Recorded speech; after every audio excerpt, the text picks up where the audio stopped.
We are going to get started. My name is Anna Hoffman. I'm a GPM from the SQL team. I'm going to take you on a flyby through everything that's happened this year so far. I will caveat everything that, like, there's a lot here. We're going to go fast, and I also don't know everything.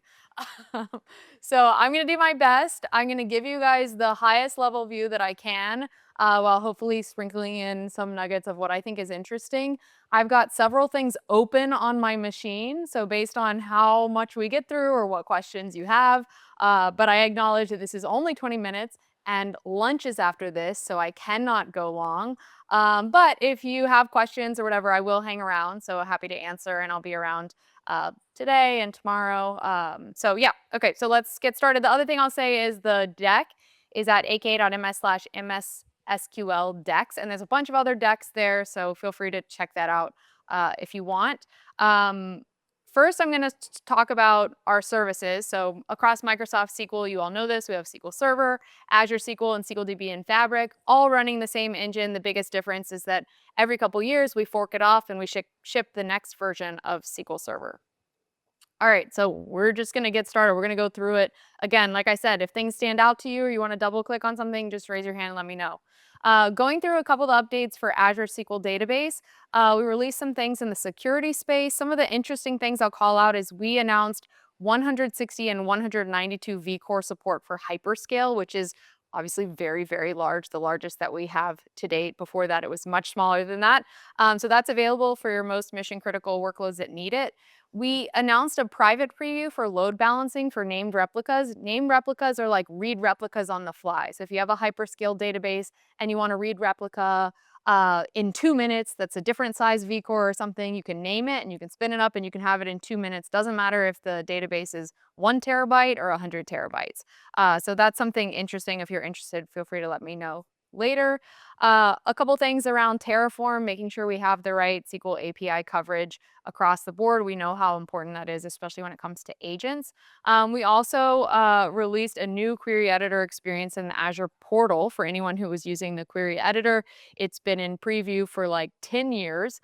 We finally did a new one, and I think we're going to bring it to GA really soon. So if you're interested in using that, check it out. For SQLDB and Fabric, is anyone using SQLDB and Fabric? A couple people.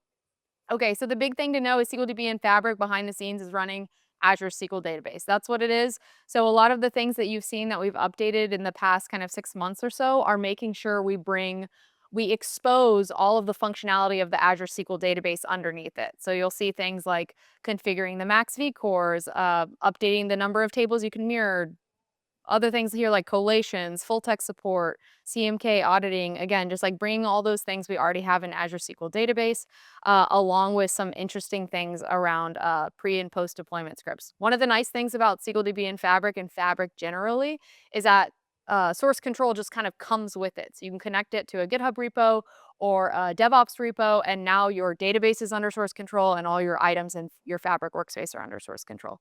So if you haven't checked it out, that might be one reason to consider it. From a monitoring perspective, this is for Azure resources specifically.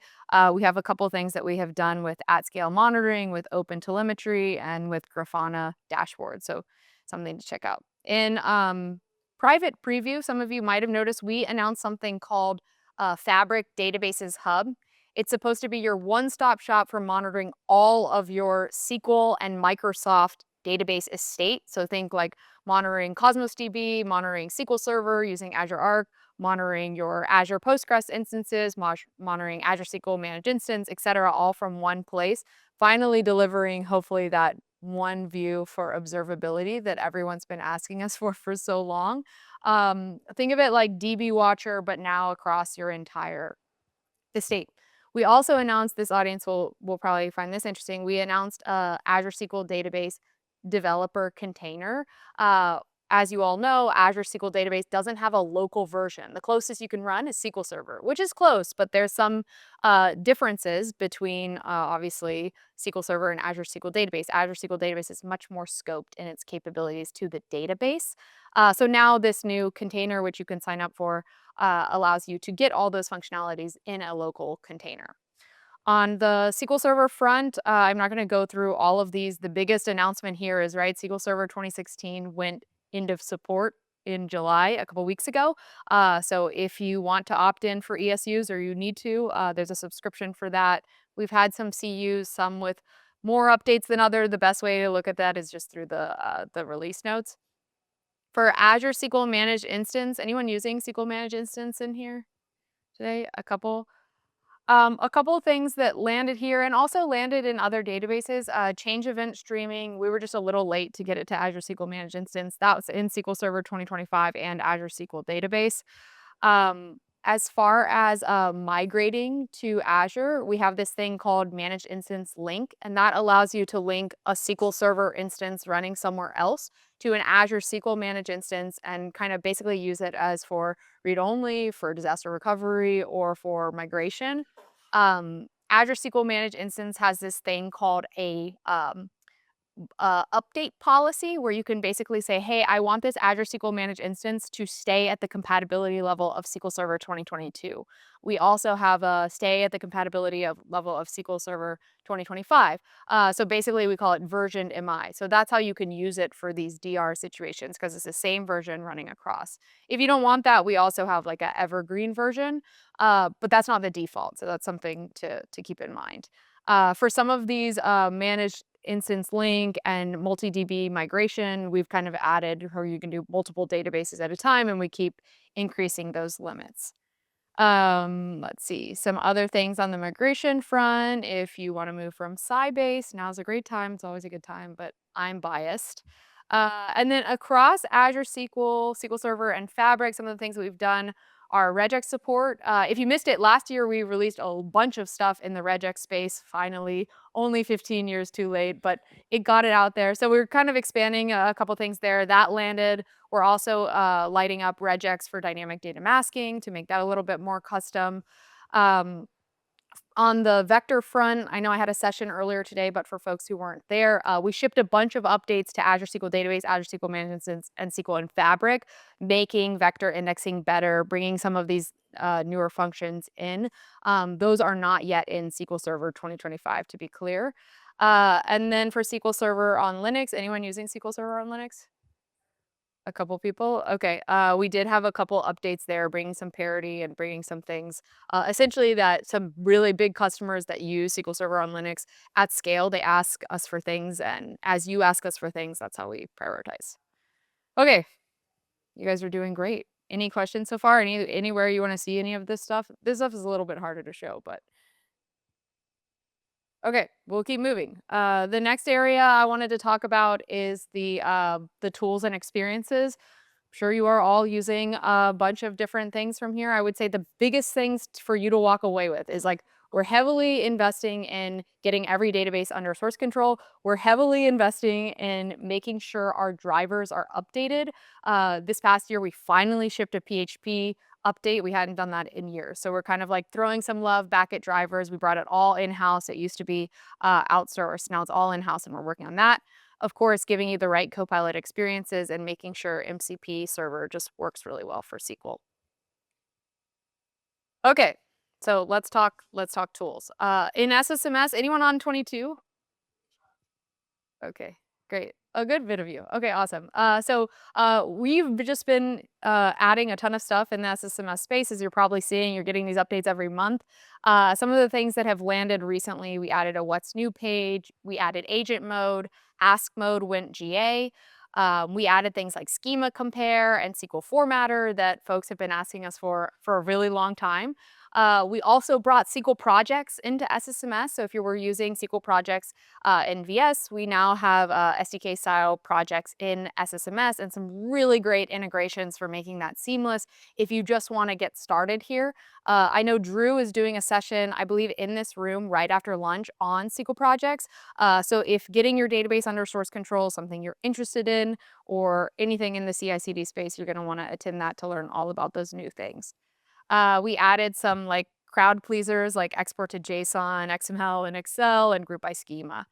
Those are kind of the big updates that I can think of in SSMS and GitHub Copilot. The MS SQL extension for VS Code has also seen a lot of love. Since maybe if you hadn't attended this since last year, we did deprecate Azure Data Studio. We brought all of the top functionality into the MS SQL extension for VS Code, and we've been bringing more experiences and AI integrated experiences in there as well. Yole, who's the lead PM for that extension, is doing a session tomorrow afternoon on this extension. Definitely worth checking that out. But again, I have some of this open, so I can share if we need to. Then SQL MCP server. So essentially, we have this service called Data API Builder that allows you to enable REST or GraphQL on various aspects of your database. And what we did is we added SQL MCP server to that. We call it 2.0 because we took a lot of your feedback about the enterprise readiness requirements, how easy it is to get started, and using GitHub Copilot to help get started and brought that all together. So that landed there. And then across the drivers and SDKs, I mentioned some of the things that we've been working with. Of course, our existing drivers that we're obviously working on, but then the new Python driver. We came out with a new Python driver, MSSQL-Python. So if you were using PyODBC, you can still keep using that, but the MSSQL-Python driver has a lot of really great stuff coming into it, especially if you're using Python, especially if you're doing a lot of data movement or analytics. You'll want to check out some of the integrations we've done with Arrow, bulk copy. A lot of these things are getting a lot more performant in that driver. Like I said, we gave some love to drivers we hadn't given love to in a long time, like Django, PHP. Anyone using Django? PHP? Okay, so you guys don't care. That's fine. That's fine. There were people who were very upset. Uh, and then, of course, the Go driver. Okay, so now let's take a look at some stuff. If you want to start anywhere, you can start at the news update 2026, this URL. Um, where that's going to bring you is to this. I try to blog every couple months about what's new. So you can usually search for me or try news update 2026, and it'll if I post another one, it'll redirect to that. So you'll see, a lot of the stuff that we talked about here, but then you can click in and go a little bit deeper. And I also brought some of the newer stuff since because we have shipped some stuff since last July.